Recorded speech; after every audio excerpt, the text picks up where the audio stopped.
I was still at the drafting table in the office when my phone lit up. The Seattle rain tapped steadily against the big windows, the kind of gray evening that made the city feel wrapped in quiet. I had stayed late again, refining the final elevations for a boutique hotel project that was already 2 weeks behind. My fingers hovered over the mouse as the group chat notification appeared at the top of my screen. Ethan, just a heads up, Maya's out for the engagement party this weekend. Real family only. Let's keep the energy positive. The message sat there, plain black text on white. No emoji, no explanation, just those words, followed by a string of laughing reactions from cousins and our aunt. Then came the reply from his fiancée, Brooke. Totally get it. We want the night to feel intimate anyway. I read it 3 times, then 4. My name was Maya, 24 years old, junior architect at a small but respected firm downtown.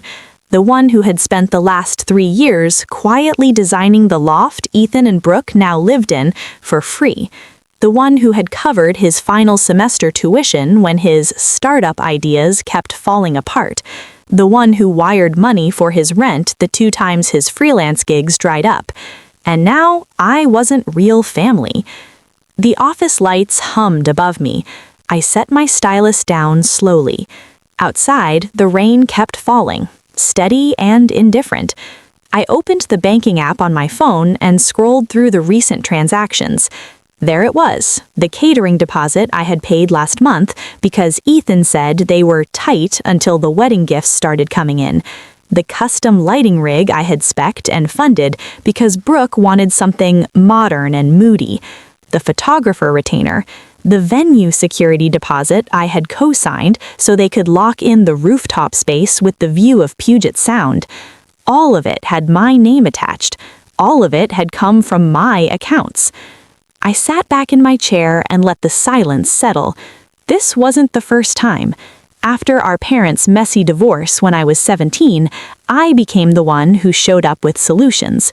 Ethan was the charming one, the idea guy, the center of every room. I was the quiet younger sister who made sure the light stayed on. I told myself it was temporary, that family meant carrying each other. But somewhere along the way, carrying turned into carrying alone. My thumb hovered over the reply box. I could feel the old instinct rising, the need to smooth things over, to apologize for existing in a way that inconvenienced them. Instead, I closed the app. I shut down my computer, gathered my bag, and walked out into the rain without an umbrella. The water soaked through my coat as I crossed the parking lot to my car. I didn't turn on the radio. I just drove home through the wet streets, windshield wipers moving in rhythm with my thoughts. Back in my small apartment, I sat on the edge of the couch and stared at the wall where I had pinned the concept sketches for Ethan's loft. Clean lines, warm wood tones, a space I had poured evenings and weekends into because he said it would be our family legacy project. The same loft where he now hosted dinners I was rarely invited to. I opened the group chat again. The messages were still coming in. Jokes about keeping the guest list curated, someone suggesting they upgrade the wine selection now that certain people were out. No one asked why, no one defended me, not even our mother who only typed a single thumbs up emoji. That was the moment something inside me shifted. Not loud, not dramatic, just a quiet final click, like the last bolt sliding into place on a structural drawing. I wasn't going to fix this. I wasn't going to explain or beg or pay my way back into a family that had decided I was optional the moment I stopped being useful. I stood up, walked to the kitchen, and poured a glass of water. The rain continued outside, steady against the window. For the first time in years, my mind felt strangely clear. I had built too many things for other people. Maybe it was time to stop. The next morning, the rain had eased into a fine mist that clung to everything. I stood at my kitchen window with a fresh cup of coffee, watching droplets trace slow paths down the glass. My phone had been buzzing since before dawn, but I left it face down on the counter. I needed the quiet a little longer. When I finally picked it up, the group chat had exploded overnight. Ethan's messages came first, all caps and angry. "Maya, what the hell is this? Catering just called. They said you canceled everything." Brooke followed with a string of shocked emojis and a voice note I didn't play. My mother's text arrived like clockwork. "This is not how we handle family matters. Fix it right now. Your sister-in-law-to-be is devastated." I set the phone down again and took another sip of coffee. The bitterness felt grounding. I had spent the night making calls and sending emails, one after another, in the same methodical way I approached structural load calculations. Every vendor I had personally funded or co-signed for, the rooftop venue deposit, the custom LED lighting installation I had designed myself, the photographer who specialized in moody Pacific Northwest shots, the catering company that promised sustainable local seafood, I canceled them all. Some required written confirmation, others let me do it through their online portals with a single click. Each time I confirmed, I felt a small, steady release, like tension leaving a beam under calculated stress. By 8 o'clock, the notifications had shifted from confusion to outright panic. Ethan called 3 times in a row. I let them go to voicemail. When I finally opened the chat again, the tone had inverted completely. "This is insane," Ethan wrote. "You're actually sabotaging my engagement because you're jealous? Grow up, Maya." Brooke added, "We trusted you with everything, and this is how you repay us?" Even our mother chimed in. "You're embarrassing the entire family. Ethan deserves this moment. Stop acting out of spite." Spite. The word landed heavily. I had never raised my voice in that chat. I had never demanded credit or thanks. I had simply stopped paying for a celebration I was no longer welcome at. And somehow that made me the villain. I sat at my small dining table and opened my laptop. The loft design files were still there.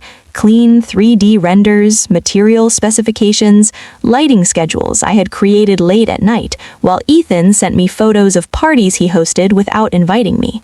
I scrolled through the expense log I had kept privately. Rent payments when his freelance graphic design work dried up, the cosign on his car loan last year, the emergency dental work he swore he would pay me back for. Page after page of quiet support that had slowly drained my savings and my energy. For the first time, I let myself feel the full weight of it. Not rage, that would come later if it came at all, but a deep, exhausted clarity. I had become the family safety net, the one who caught everyone else so they never had to feel the fall. Ethan got to be the dreamer, the center of attention. I got to be useful. And usefulness, I was learning, had an expiration date the moment it became inconvenient. I typed one short reply in the group chat, calm and precise.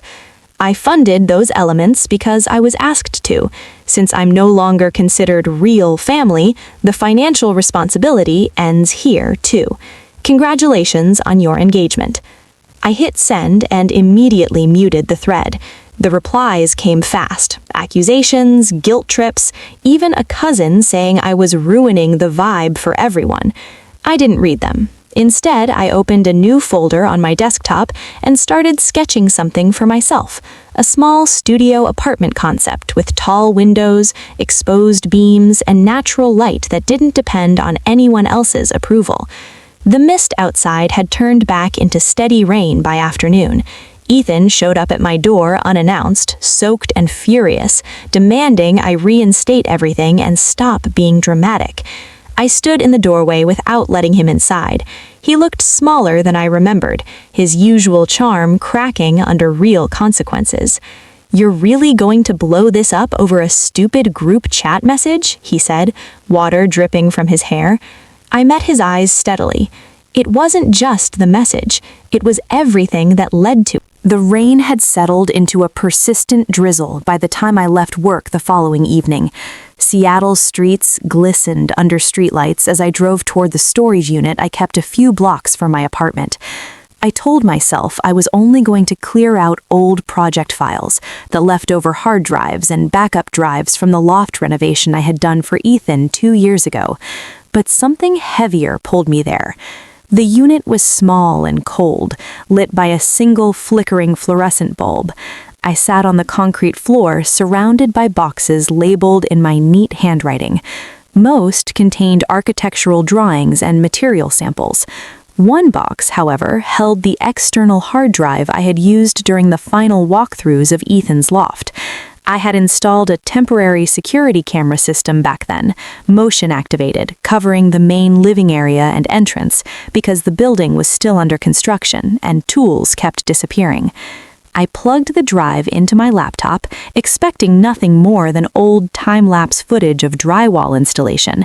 Instead, a folder labeled Backup Loft Cam caught my eye.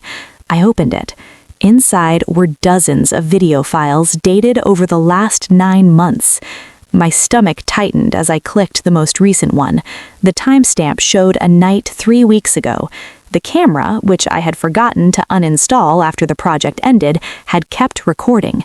The footage was clear. Ethan and his business partner, Sophia, the sharp, ambitious woman he had brought into his fledgling marketing firm, standing in the living room I had designed. They were not discussing quarterly reports.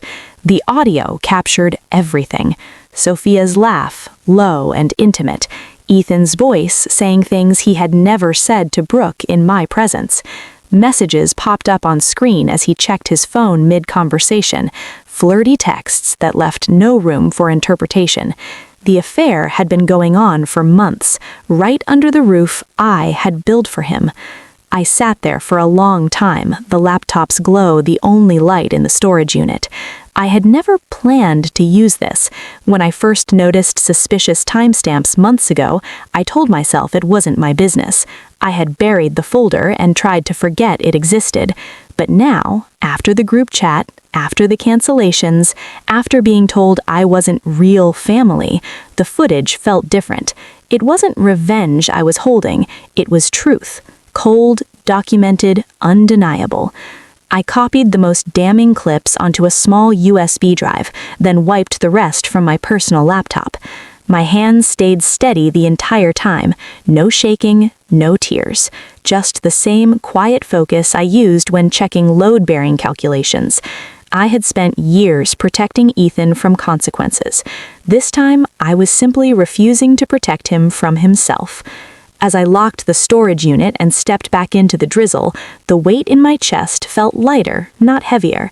I wasn't angry in the loud, explosive way people expected. The anger had burned down into something clearer, a resolve that felt almost architectural, strong foundations, honest lines, no more hiding cracks just to keep the structure standing for someone else. The engagement party was in 2 days. I hadn't been invited, but I knew the venue well, the same rooftop I had helped secure. No strict guest list, no security beyond a simple sign-in sheet. Ethan and Brooke assumed I wouldn't dare show my face. They were wrong. I drove home through the wet streets, the USB drive resting in my coat pocket like a quiet promise. For the first time in years, I wasn't carrying anyone else's future. I was simply deciding what mine would look like.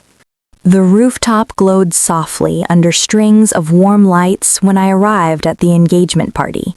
The mist had cleared, leaving the Seattle skyline sharp against the evening sky. I wore a simple black dress, nothing that would draw attention, and carried a small white envelope. No one stopped me at the entrance. The event was casual, exactly as Ethan liked it. Open bar, live acoustic music, and a large projection screen set up for toasts and photos. I moved through the crowd like a shadow. Faces I had known for years turned away or offered tight, awkward smiles. My mother spotted me first, and her expression hardened, but she didn't approach. Ethan stood near the railing with Brooke, laughing loudly, his arm around her waist. He looked every bit the successful, charming man he wanted everyone to see.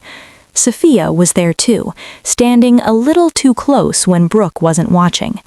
I slipped the white envelope into the gift pile near the guest book. Inside was the USB drive and a single handwritten note. "Play this during the toasts. Hope you enjoy the memories." Then I waited near the back, holding a glass of water I didn't drink. The speeches began. Friends raised glasses. Brooke's best friend gave a teary toast about true love. Ethan stepped up next, grinning as he thanked everyone for coming to celebrate the start of forever. That was when I quietly connected my phone to the venue's Wi-Fi and triggered the file. The projection screen flickered.